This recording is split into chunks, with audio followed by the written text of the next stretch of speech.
안녕하세요. 중고차의 모든 것입니다. 자, 오늘은 할 일이 굉장히 많습니다. 지금 비대면 거래로 이제 사신 분이 있어가지고 그것도 좀 상품화를 더 해서 드려야 되고, 그리고 차량 검수 의뢰가 또 들어와서 K5도 한번 봐야 돼요. 그래서 오늘은 그 비대면 거래를 하기 전에 주의해야 될 점과 어떤 점을 좀 주로 보면 좋은지에 대해서 한번 보려고 합니다. 자, 아무튼 오늘 비대면으로 구입하신 차는 쉐보레 크루즈 차량입니다.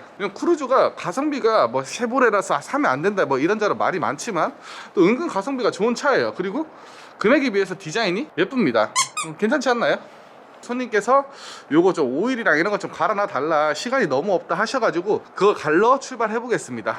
자, 비대면 거래 시 좀 주의해야 될 점이 많아요. 왜냐하면 비대면 거래라는 것 자체가 차를 안 보고 구입을 하는 거잖아요. 이게 굉장히 어떻게 보면 소비자 입장에서 겁이 나는 그런 상황일 수도 있단 말이죠. 근데 필요에 의해서 도저히 시간이 안 되는데 저 멀리 막 서울에 다른 지역에 차가 있는 경우에는 이렇게 살 수밖에 없죠. 자, 근데 그런 경우에 차량 상태를 내가 좀 뭔가 확신을 하기 전에는 돈을 넣으면 안 됩니다. 일단 비대면 거래 하시는 분들은 지금 이렇게 운행조차 못하고 사는 거고 외관조차 보지 못하는 거잖아요. 그래서 꼼꼼하게 사진이나 동영상 등으로 매물을 확인을 해야 됩니다. 저 같은 경우는 막 손님이 이제 비대면 의뢰가 들어왔을 때 사진을 적게는 30장, 많게는 막 50장씩 이렇게 보내거든요. 보통 처음 비대면 거래를 하시는 분들은 막 이걸 보고 놀라세요. 아니, 사진을 이렇게 많이 찍어주시냐고 이렇게 놀라는데, 하자가 되는 부분, 막 문콕이나 스크래치나 이런 것들이 상세하게 나와 있지가 않아요. 그렇기 때문에 좀 사진을 받아서 내 차의 상태가 이 정도구나, 아 이거는 수선이 필요할 수도 있겠구나, 나한테 거슬리는 거구나, 이런 거 좀 알고 사셔야 된다는 거죠. 근데 보통은 인터넷에 있는 사진만 보고 구입을 했을 때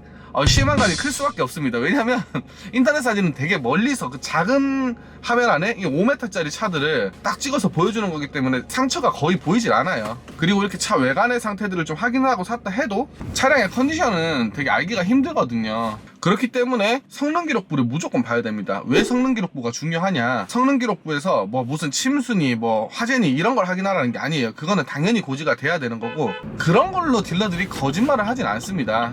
그럼 문제는 어디서 발생을 하냐? 이 성능 기록부에 미세누유, 요즘 이런 게 많이 찍혀 있는 걸 보셨을 거예요. 미세누유가 종종 찍혀 있는데 그거를 좀 간과하시고 구입하는 고객님들이 많으세요. 아, 이거 미세한 누유니까 상관없겠지. 근데 이게 되게 좀 심각한 게, 중고차에도 이제 30일에 2000km 보증이 있잖아요. 그걸 거의 못 받아요. 이게 제가 경험인데, 엔진이 이상해. 근데 엔진에서 미세누유가 찍혀있다 이러면 이거는 미세누유 때문에 발생한 하자일 수도 있기 때문에 보증을 안 해줍니다 이러거든요. 그래서 그런 것 때문에 보증을 못 받는 경우가 허다합니다. 근데 나는 차를 안 보고 사는 상황이잖아요. 그럼 최소한의 내가 보호받을 수 있는 그런 것들이 있어야 되는데, 그런 보호받을 수 있는 게 거의 없단 말이죠. 그러니까 성능 기록부에 엔진이나 미션 뭐 이런 것들에 미세누유가 체크되어 있지는 않은지, 그리고 만약에 내가 너무 사고 싶고 차주분이랑 좀 협의가 되는 상황이라면, 사장님 요거 제가 너무 사고 싶은데 이 미세누유를 좀 지워주시면 하겠습니다 이렇게 요구할 수도 있어요. 요걸 좀 수선을 해 주십시오. 그래서 성능 점검표를 다시 고쳐 놓으시면 제가 구입을 하겠습니다 이렇게 딜을 볼 수도 있습니다. 그리고 마지막으로, 솔직히 비대면 거래를 그렇게 추천하진 않아요. 저도 웬만한 차들은 그냥 직접 와서 보시는 거 어떨까 이렇게 좀 회유를 하거든요. 왜냐면 아무리 꼼꼼하게 봐드려도 이게 이제 사람마다 느끼는 게 다르기 때문에 조금의 마찰은 생길 수도 있고, 그렇기 때문에 사실 저도 봐드리면서도 항상 부담이 됩니다. 그래서 좀 더 꼼꼼하게 봐드리려고 하지만 그래도 100% 이게 마음이 서로 똑같지가 않잖아요, 사람이.